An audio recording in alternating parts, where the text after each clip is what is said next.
What's up, everyone? It's Captain Cait, and I'm back for another episode of the Below Bravo Show. Let's dive in.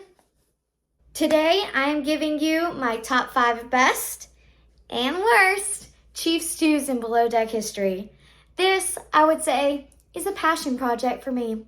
I have a lot of feelings, a lot of thoughts, but we got to cover 10 chief stews, and I got to give you some backstory, so let's get right into it. Let's kick things off with the top chief stews in my heart and in the hearts of all of our fans. So, number 5 may not have been the best performer as a chief stew, but I will say he worked really hard and he was receptive to feedback. And if you can't tell by who I'm starting with, it's Fraser Oleander. Love him, the sweetest soul. And you know what? He dealt with so much adversity, and he also just handled feedback with grace. Have you ever seen a male on this show handle any negative feedback with grace? Because I'm still waiting to see it. Definitely ain't happening from a chef or a bosun, I'll tell you that. But Fraser, we love you. You were fantastic, and I think it's just the beginning of something great for you in your career as a chief steward. Number 4 is one of my personal faves, Katie Flood. I think was just the chillest, best vibes chief stew that I've ever seen on the show. There are only a handful of chief stews who were actually sane and calm and thought rationally through the entire season. And let's give Cabin Fever, the benefit of the doubt. I think it's really hard when you're balancing a lot of responsibilities on a boat. I totally get it. A lot of personalities, a lot of hormones. I get it. Everyone's doing the best that they can, but I think she maintained a positive energy about her the entire time. She also was extremely generous with her team, and they loved her from start to finish. She sacrificed her breaks when it was down to just her and Courtney. And I think just everyone's rave relationships with her and feelings about her after the show, before and after, just as relationships in general, you can tell that she's just a genuine good person. And you can tell it by how everyone speaks about her. No one had a bad thing to say about her. And I think she dealt with one of the toughest, most chaotic seasons and one of the most fragile chefs that we've ever seen. So Katie Flood, I hope she comes back for another season. I know she's going to be on Winter House. So excited about that. I have heard that her and Tom Schwartz from Vanderpump Rules have something going on. So I'm excited to see how that all plays out on Winter House coming up in a few months. Number 3 on the list has a lot in common with Katie Flood, and that's that they are both New Zealanders. They are both ex-girlfriends of another Below Deck alum. And yeah, Aisha Scott. Oh my gosh, I love Aisha. She is the coolest, most down-to-earth person on all this. And you can tell they have her season to season. They have her across the new franchise and Below Deck Down Under. And I just love her energy, and I think her team loves her too. They love her, but also she dealt with the worst chef, and I don't say that lightly. He was entitled, rude, mean. He spoke really disrespectfully to her, and she took it with grace, and honestly, she made the best out of a really tough season. And I think everyone respected her. And she did a lot to help Magda in her career. I feel like Magda in any other season would have been fired immediately. But because Aisha kept working with her and fighting for her, it's why she got so far in the season with the team. So, big fan of Aisha. And am I saying Aisha right? Who knows? Who knows? If I'm saying it wrong, I'm so sorry. She says it with her accent, so it sounds more like Aisha. But, love you, girl. I'm sorry. I'm just American, and I don't have a cool accent like you. And it's just hard being not from New Zealand. So, anyways, we love Aisha. Number 2 Daisy Kelliher. She is so funny. She does not get enough credit for how funny she is. And she has to deal with Gary, who not only causes trouble with her and gets on her nerves, but he also causes a lot of trouble with each of the chief stews that work for her. He's always causing drama between them, pitting them against each other, causing all this love sickness to go around. And you know what? She handles it with grace. I think this season so far, what I've noticed is, Glenn's been really tough on her, and he holds her to a really high standard. And honestly, that can be tough, but she also is constantly cleaning up after he keels the boat and all the glassware falls off. So she's doing her best, and I also think Below Deck Sailing, this group right now and this cast is honestly my top cast grouping since Below Deck Med Season 6, which I've already expressed is my favorite. So I'm going to give this season and this crew a second place. Number 1 from a unanimous vote is the queen herself, my president, Kate Chastain. What a baller.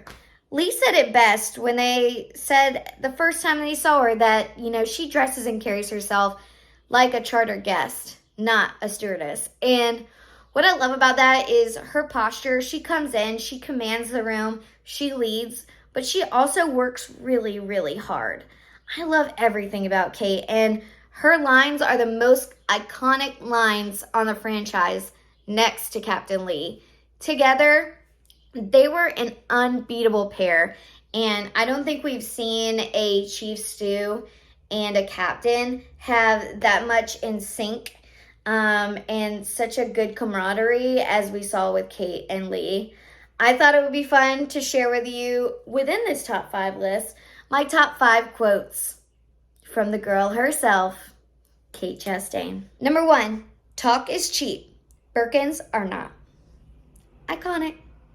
Number 2, it was a rocket ship. If you know, you know. Best comeback of all time.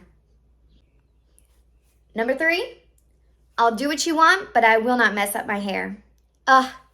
This is just a girl after my own heart. I get it. She got ready. She did the work. She'll jump into the water, but she's not messing up her hair. I feel you, girl. Love it. Number 4, I'm always open to hating one more person. Savage. Her comebacks to people were just, ice cold, and I loved every single moment. And number 5, she said about somebody, she has happy resting face. You know who also has that? Psychopaths and Labradors. She had mean girl energy, but she also was just getting ish done. And I miss her on the show. I miss her so much. I'm glad that she does galley talk because we always need her opinion. It's so good. Okay, those are my faves. You heard them. And now let's get into the 5 worst chief stews in Below Deck history. And this one may hurt some feelings, and this one might start a fight, but I'm going for it. Let's go. Number 5 on the list, Heather Chase.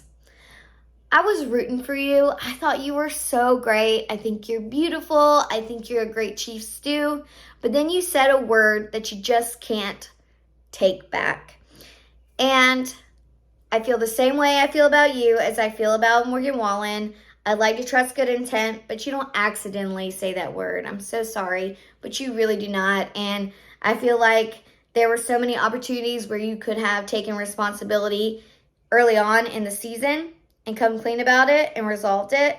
And instead, you denied it and then tried to minimize it instead of just accepting that what you said was wrong and that you learned from it. Now, later on, you apologized, you've taken the steps, I believe that you're growing, but it's going to keep you from the best list. I'm so sorry, girl.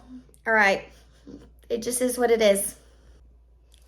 Number 4, Hannah Ferrier. She was on the show for so long, and honestly, her planning skills were top tier, top 5 easily.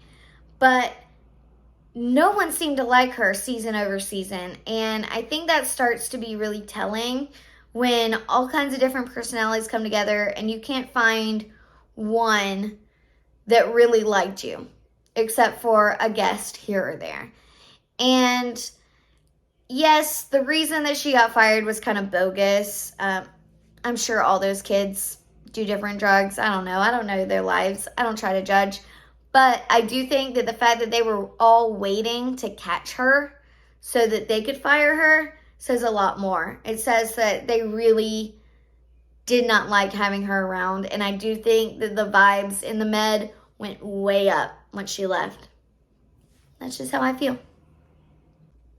Number 3, Adrienne Gang. She was just kind of odd, quirky, intense, and a little overtly sexual with guests.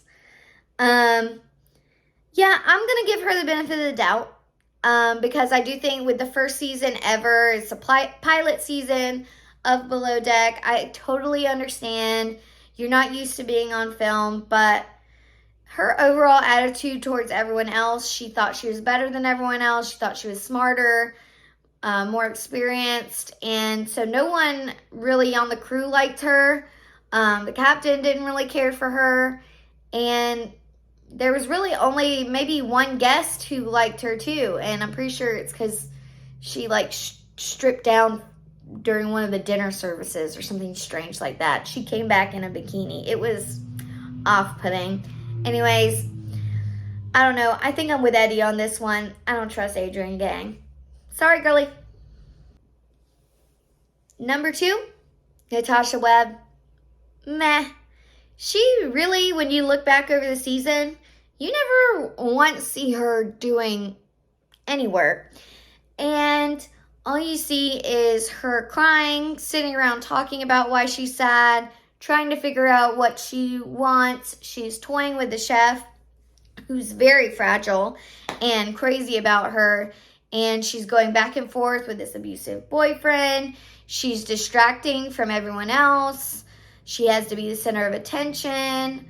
And worst of all, for Natasha, comes down to the fact that she didn't come to the reunion.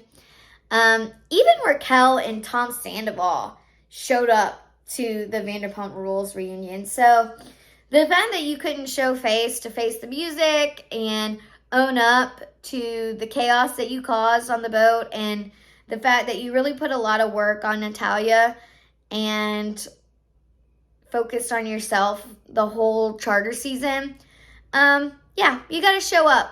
You got to do the work and you got to own up to your faults. Nobody's perfect, but yeah, not showing up was a real red flag for me. And number 1, I'm not saying she's terrible. I'm not saying anything like that, but number 1 is Jenna McGavelry. I don't know. Jenna McGivelray. I do not know. Jenna, I'm sorry. You were number 1 on my worst list, and I'm going to tell you why. It's because you came in talking all this about I'm so strict and I'm so tough and I've had to live up to these impossible standards, and now I'm going to hold you to these impossible standards. But then you go and fall for everyone's favorite crazy-eyed chef, the most insane man. And then the rest of the season, you're just hanging all over him, making out in the galley. I mean, I can't think of a less comfortable situation for everyone else involved. You ignored all your responsibilities. You went straight in to just this love affair with this very toxic guy who we were already tired of seeing on screen, honestly. He lost me after his fling with Malia. He's clearly crazy. And yeah, crazy attracts crazy, I guess. But I felt bad for the rest of the crew because I feel like they had to pick up your slack because you were supposed to be this tough, fearless leader. And yeah, you were a puddle of mush in love with a crazy dude. So yeah, number 1, Jenna. So sorry, girl.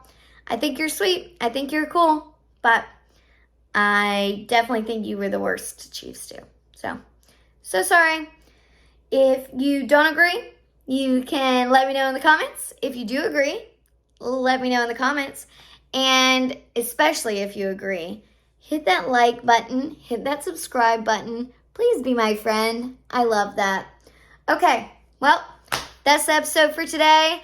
I love you guys. I love doing these videos and just giving my unsolicited thoughts on Below Deck and the Bravo universe. And I hope you like this episode. Let me know in the comments below.